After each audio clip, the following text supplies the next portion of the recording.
श्रीराम समर्थ. श्रोते हो, आपण ऐकत आहात श्री गोंदवलेकर महाराज यांचे प्रवचन. नाम घेतल्याने आपले अवगुण कळून येतील. जगातली अनेक साधने जरी पाहिली तरी त्या सर्व साधनांची पहिली पायरी की मनुष्याला त्याचे अवगुण दिसू लागणे. जसजसे साधन वाढत जाईल तसतसे आपल्यातले अवगुण प्रखर रूपाने दिसू लागतात आणि त्या अवगुणांचा पुढे डोंगरच वाटू लागतो. हे परमेश्वरा, इतक्या अवगुणांनी मी भरलेला असताना तुझे दर्शन व्हावे अशी मी कशी अपेक्षा करू? एवढ्या पर्वतप्राय अवगुणांच्या राशीतून मला तुझे दर्शन होईल हे कालयत्री तरी शक्य आहे का, असे वाटू लागते. साधन करण्यापूर्वी रागीट माणूस कधी त्या रागाची खंत बाळगत नाही. किंबहुना तो अवगुण आहे हे मुळी त्याला पटतच नाही.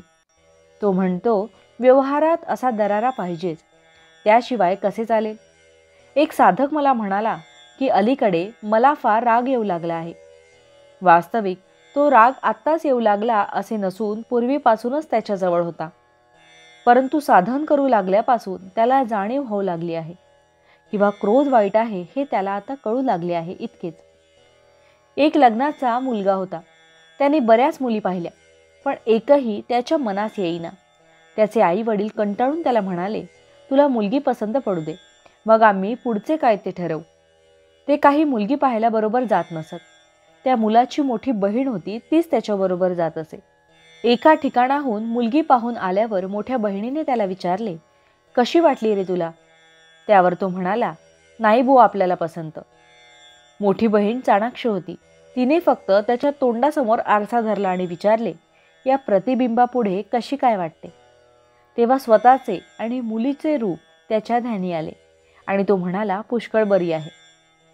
सारांश, जिथपर्यंत आपल्याला स्वतःचे खरे दर्शन होऊ शकत नाही तिथपर्यंत दुसऱ्यांचे अवगुणच आपल्याला दिसतात. आपल्याला दुसऱ्याचे जे काही अवगुण दिसतात त्यांचे बीज आपल्यातच आहे हे माणसाने ठाम ओळखले पाहिजे. तेव्हा दुसऱ्याचे अवगुण पाहण्याची वृत्ती आपण प्रथम टाकून दिली पाहिजे. दुसऱ्याचे अवगुण पाहणे हा साधा नेहमीचा व्यवहार आहे, तो परमार्थ नव्हे. खरा परमार्थी जो असतो तो सतत आत्मपरीक्षण करीत असतो. त्याला दुसऱ्याचे अवगुण दिसतच नाही. त्याला आपल्याच अवगुणांचे इतके दर्शन होते की त्या मानाने इतर सर्वजण त्याला परमेश्वर रूपच भासतात आणि हाच खरा परमार्थ. भावार्थ, आत्मपरीक्षा करून स्वतःमधील अवगुणांच्या बीजाचे उच्चाटन करणे हे एक मोठे साधन आहे आणि हे साधण्यास नामस्मरणासारखे दुसरे साधन नाही. जानकी जीवन स्मरण जय जय राम. महारुद्र हनुमान की जय. समर्थ रामदास स्वामी महाराज की जय. सब संतन की जय. श्री अनंत कोटि ब्रह्मांड नायक राजाधिराज सच्चिदानंद सद्गुरु श्री ब्रह्म चैतन्य महाराज की जय. जय जय रघुवीर समर्थ. आता आपण 13 वेळा नामस्मरण करूया. श्रीराम जय राम जय जय राम. श्रीराम जय राम जय जय राम.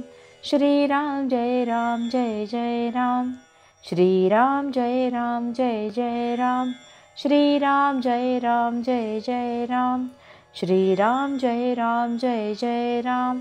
श्रीराम जय राम जय जय राम. श्रीराम जय राम जय जय राम. श्रीराम जय राम जय जय राम. श्रीराम जय राम जय जय राम. श्रीराम जय राम जय जय राम. श्रीराम जय राम जय जय राम. श्रीराम जय राम जय जय राम. जय श्रीराम.